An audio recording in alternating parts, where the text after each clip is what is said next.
সংসার সংসার চ্যানেলে স্বাগত। আমরা মায়ের কথা বলছি, আজকেও মায়ের কথাই হবে। মাকে শুধু যে আধ্যাত্মিক দিক থেকেই আমি দেখি তা নয়, আধ্যাত্মিক জীবনটা তো তার চাপা ছিল, তিনি তো ওটা আড়ালে রেখেছিলেন। সাধনা জপ তপ সব তো তিনি অনেক ভোরে উঠে করতেন, নয়তো লোকচক্ষুর আড়ালে করতেন। তবু তাকে আমি এত পছন্দ করি, ভালোবাসি কেন জানেন তো? তিনি এত আধুনিকা, এত দৃঢ়চিত্ত, এত মমতাময়ী, এবং সবথেকে হচ্ছে ভারতবর্ষের যে নারীর আদর্শ, সেই গার্গী মৈত্রীর দেশে তিনি সেই আদর্শকেই ধরে রেখেছেন। সবাইকে স্নেহ দিয়ে, ভালোবাসা দিয়ে, ত্যাগ দিয়ে তিনি সবাইকে ধরে রেখেছিলেন। আজকে ধরুন আমাদের সংসারে, সব সংসারে খুব অশান্তি, বেশিরভাগ সংসারে ভাগাভাগি, শান্তি নেই। একটু শান্তির জন্যেই কিন্তু এত জীবনের লড়াই, কিন্তু সেই শান্তিটাই খুঁজে পাওয়া যাচ্ছে না। কেন বলুন তো? আমাদের মধ্যে একটু ভালোবাসা, ত্যাগ, এইগুলো মনে হয় কমে যাচ্ছে। আমরা ওই পাশ্চাত্যের নারীদের দেখে বা পাশ্চাত্য জীবন দেখে এত বেশি তার দিকে, মানে বিজ্ঞাপন বলুন, সিনেমা বলুন, আজকাল মানে দুনিয়া তো দরজায় চলে এসেছে, এসব কারণে আমরা আজকাল খুব যেন একটু স্বার্থপর হয়ে গেছি, কিছু ছাড়তে শিখিনি।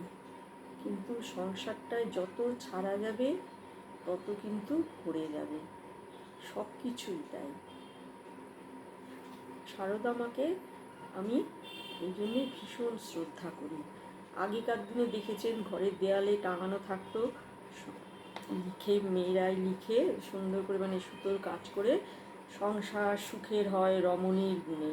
আমার কিন্তু কথাটা খুব ভালো লাগে, কারণ সত্যিই তো কতটা মেয়েদের সম্মান করা হয়েছে। ধরুন আগেকার দিনে বড় বড় ফ্যামিলি ছিল, সেখানে ওই সংসারের দায়িত্ব তো তারাই বহন করতেন। একজন গিন্নি থাকতেন, তার আন্ডারে তিনি অত মহিলাদের চালনা করতেন। এমনি তো 4জন মহিলা হলেই একটু খুঁটেমুটি লেগে যায়, তিনি তারা করতেন। কাজেই সেই রমণী যদি ঠিকঠাক না সংসার চালাতে পারেন, তাহলে কি সংসারটা চলতো?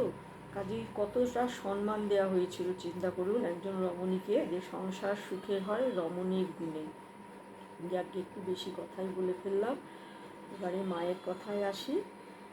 সারদা মা তো নিঃসন্তান, এখন তার মা শ্যামা সুন্দরী দেবী তো ভীষণ মানে চিন্তিত, দিনরাত বিলাপ করেন, সারদার আমার পাগলা জামাই, সারদার কোনো সন্তান হলো না, তাকে মা বলে কে ডাকবে? সেই মা ডাক শুনল না। মাও এইসব কথা শোনেন, মায়েরও একটু মন খারাপ লাগে। তারপরে সামাজিক প্রথা, যে যে মহিলার সন্তান হয়নি তাকে কোনো শুভ কাজে ডাকা হয় না, এটাও মায়ের মনে একটু দুঃখ কি আর হতো না? কিন্তু কিছু করার নেই। কিন্তু ঠাকুর তো অন্তর্যামী, রামকৃষ্ণদেব সব বুঝতে পেরেছিলেন, তিনি কি বলেছিলেন তার শাশুড়ি মাকে। আমি একটু আবার সেই শ্রীমা সারদা পুঁথি থেকে আপনাদের পড়ে শোনাই। হ্যাঁ,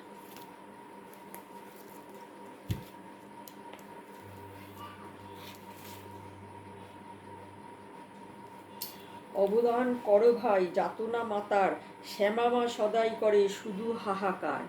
জামাই পাগলা মোর সংসার না হলো, সারদার এ জীবন বৃথা চলে গেল। বিবাহ দিলাম আমি আশা করি কত, পাগল জামাতা মোর গৃহে নাই রত। ছেলে পুলে নাই হলা মাওয়ালা না শোনে, এই সব বাক্যমার বুকে শেল হানে। শ্যামামা এ কথা যবে জামাতারে বলে, শ্রী কহিলা ওরে হবে বহু ছেলে। শোক নাহি করো মাতা মা ডাক শুনিবে, মামা ডাকে কন্যা তব ব্যাকুলিতা হবে। শ্রবণে কথা প্রাণে দুঃখ উপজয়, নহবতে এই প্রবাদ পুনঃ মনে পড়ে। তথাপি না প্রকাশিলা এ কথা প্রভুরে, মা কিন্তু কখনো তো নিজেকে প্রকাশ করতেন না, কিচ্ছু বলেননি।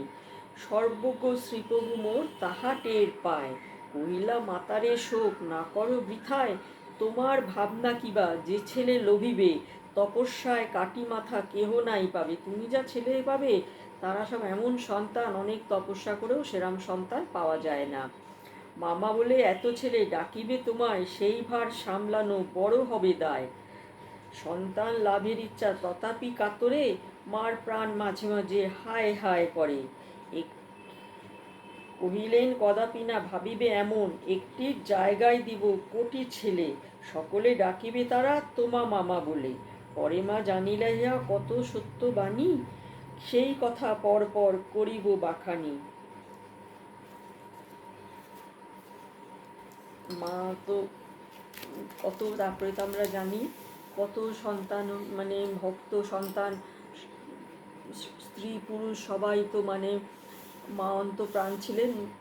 মাও তো তাদেরকে যথাসাধ্য সেবা ভালোবাসা যত্ন, মায়ের পরিবারও তো অনেক বড় ছিল, ভাই ভাইপো ভাইঝি, তারপরে রাধু ছিল মায়ের এক বন্ধন। ঠাকুরই বলেছিলেন যে ওই তোমার বন্ধন, ওকে নিয়েই তুমি সংসারে থাকো। নয়তো মায়ের তো ঠাকুর চলে যাওয়ার পরে সংসারে থাকার ইচ্ছে ছিল না, কিন্তু এই সবাইকে নিয়ে চলতেন তো মা। কত ভক্তকুল, তার মধ্যে মায়ের নিজের পরিবার, কত ভাইপো ভাইঝি, সবাইকে নিয়েই মা সংসার সুষ্ঠুভাবে চালিয়ে গেছেন। এবার আসি নারী ভক্তদের প্রতি মায়ের স্নেহ। মা নারী ভক্তদের খুব ভালোবাসতেন, তাদের কন্যা সম দেখতেন তিনি। একবার তার মধ্যে মায়ের খুব প্রিয় দুজন ছিল, যোগিন মা আর গোলাপ মা। যোগিন মার সঙ্গে মায়ের একটু আলাপের ঘটনাটা বলি। যোগিন মা ঠাকুরের কাছে আসতেন, খুব বদ্ধিষ্ণু ফ্যামিলির মহিলা ছিলেন।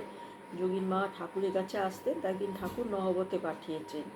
নহবতে গিয়ে বোধহয় খিদে পেয়েছিল যোগিন মার, মা ঘরে যা ছিল সব কিছু যোগিন মাকে খাইয়েছেন, ভাত লুচি।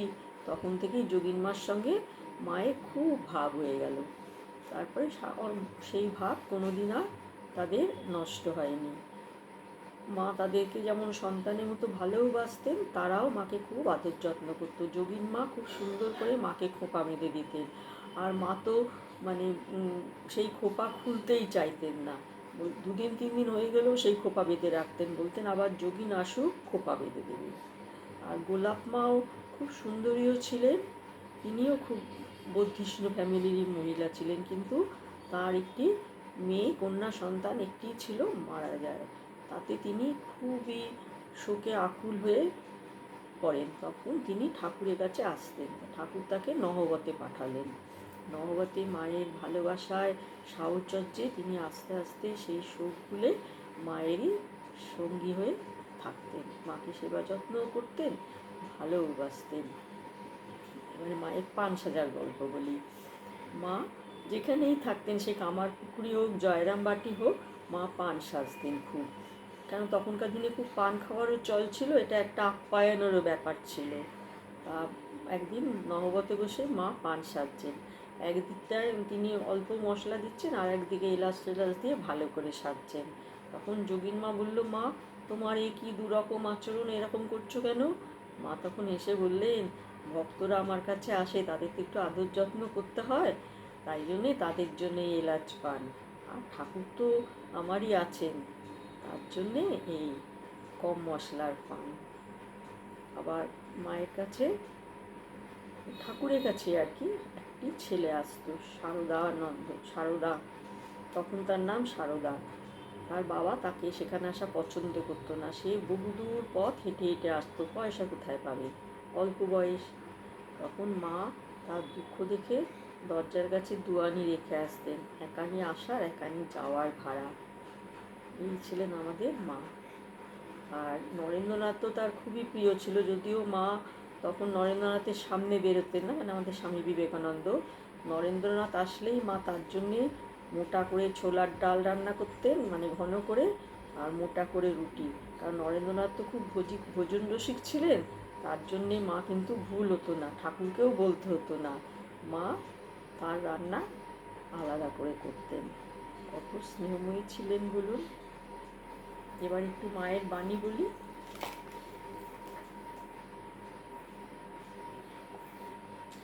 সংসারে দুঃখ কে না পেয়েছে বলো? বৃন্দে বলেছিল কৃষ্ণকে, কে বলে তোমাকে দয়াময়? রাম অবতারে সীতাকে কাঁদিয়েছ, কৃষ্ণ অবতারে রাধাকে কাঁদাচ্ছ, আর কংস কারাগারে দুঃখ কষ্টে দিনরাত কৃষ্ণ কৃষ্ণ করছে তোমার পিতামাতা। তবে যে তোমাকে ডাকি তা এই জন্য যে তোমার নামে সমন ভয় থাকে না। এই পর্যন্ত।